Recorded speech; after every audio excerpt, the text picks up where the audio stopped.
اب میری بات تو ان کو بری لگے گی جو سود کھاتے ہیں،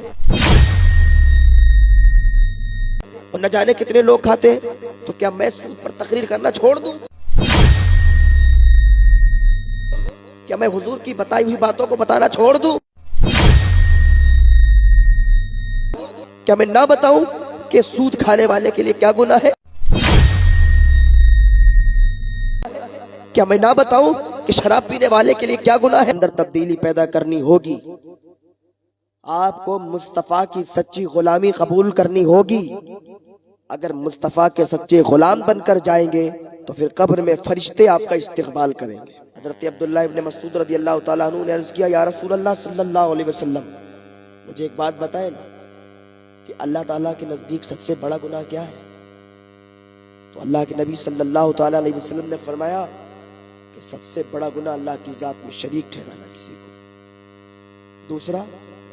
دوسرا اپنی اولاد کو اس لیے قتل کر دینا کہ اس کو رزق کون دے گا، پالے گا کون۔ تیسرا پڑوسی کی بیوی سے زنا کرنا۔ اب دیکھیں اولاد اس کو بھی قتل کیا جا رہا ہے، حمل کو گرایا جا رہا ہے۔ آپ دیکھیں زنا کتنا عام ہو گیا ہے۔ میں کہتا ہوں نکاح کو آسان کر دو، نکاح کو اتنا آسان کر دو، اتنا آسان کر دو کہ نکاح کرنے میں کوئی تنگی نہ آئے، نکاح یوں آسان ہو جائے، جہیز کو بالکل ختم کر دو۔ لیکن آج ہماری شانیں گھٹ جاتی ہیں نا، ہم جہیز کو ختم کیسے کر دیں؟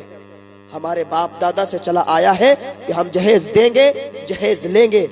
لوگ تو ایسا کہتے ہیں بھائی، لوگ تو یوں کہتے ہیں کہ ہمارے تو باپ دادا سے چلا آ رہا ہے، ہم تو یہ نہیں کر سکتے، بالکل سادگی کے ساتھ شادی کر دیں گے، تو پھر ہماری تو ہنسی بن جائے گی، ہماری تو مذاق بن جائے گی۔ ہم کہتے ہیں اگر تم پر کوئی ہنستا ہے نا، تمہارا کوئی مذاق بناتا ہے نا، اگر تم پر دنیا ہنسے گی تو وہ خود اپنے انجام کو پہنچے گی۔ تم کو اگر کوئی ہنسے گا، تم سے کچھ کہے گا تو مت کچھ کہنا، صبر کر لینا، اس لیے کہ صبر بڑی چیز ہے۔ جو صبر کرتا ہے اللہ تعالیٰ اسے بہت بڑا مقام عطا فرماتا ہے۔ تو بارہا میں کہتا ہوں کہ نکاح کو سستا کر، لیکن لوگ کہتے ہیں نا کہ ہمارے تو پوروجوں سے چلا آیا ہے، باپ داداؤں سے چلا آیا ہے۔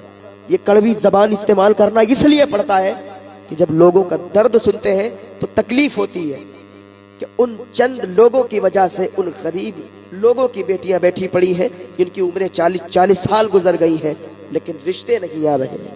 کیوں؟ کیونکہ یہ جہیز نہیں دے پائیں گے، ان کی اتنی استطاعت نہیں ہے، اور اگر کسی سے یہ ادھار لیں گے بھی، کسی سے قرضہ لیں گے بھی تو وہ انہیں جینے نہیں دے گا، طرح طرح کے تانے مارے گا، طرح طرح کی باتیں سنائے گا، 1 مہینہ، 6 مہینہ، سال بھر، 5 سال کا ٹائم دے گا، اس میں وہ انہیں جھنجھوڑ کے رکھ دے گا۔ جب ایک باپ اپنی بیٹی کی شادی کرتا ہے تو اتنا قرض دار ہو جاتا ہے، جو غریب انسان ہوتا ہے اتنا قرض دار ہو جاتا ہے کہ پوری زندگی وہ قرضہ اتارتا رہتا ہے۔ اپنی بیٹی کو رخصتی کرتے کرتے وہ اتنا دلدل میں پھنس جاتا ہے کہ پھر اس دلدل سے نکل نہیں سکتا، اتنا قرضے میں ڈوب جاتا ہے۔